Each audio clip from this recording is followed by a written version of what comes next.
The Goldenrod Showboat was a fixture on the St. Louis riverfront for decades.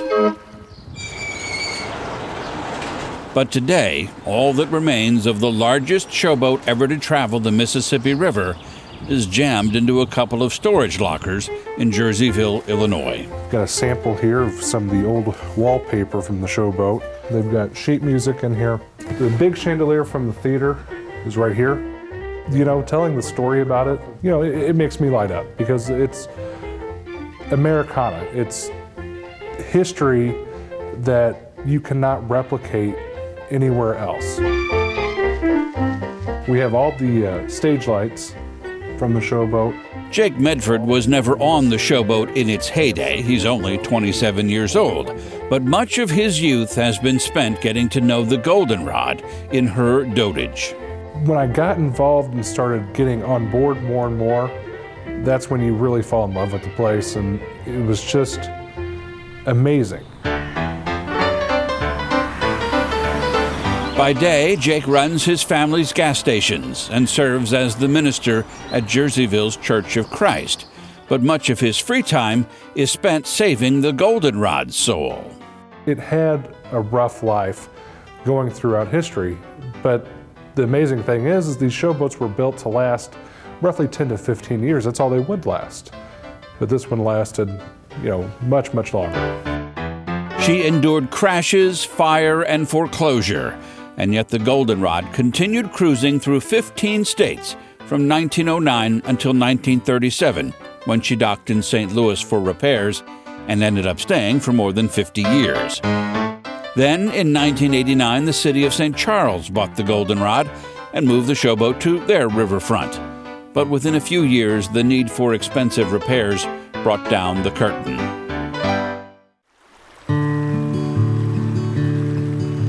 In 2008, the Goldenrod was donated to the St. Louis-based Historic Riverboat Preservation Association, and they moved it to a private mooring in Campsville, Illinois, hoping to raise enough money to bring the Goldenrod back to life.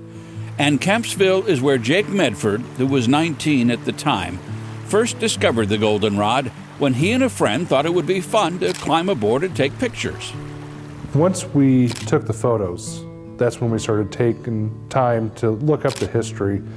And the more that him and I did research on it, we were attracted to it more and more.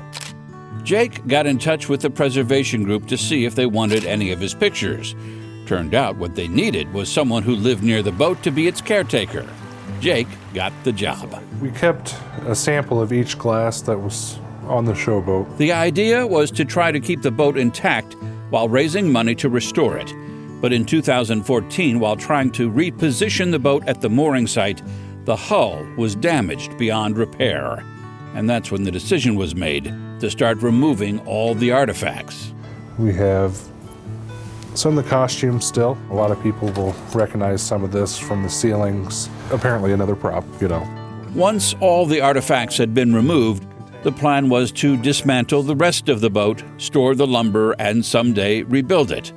But on October 26, 2017, that plan was dashed when the Goldenrod mysteriously caught fire.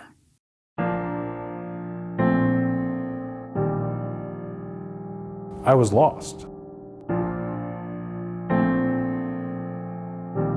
I couldn't wrap my mind around it. I know things don't go out with dignity, but that was just horrible.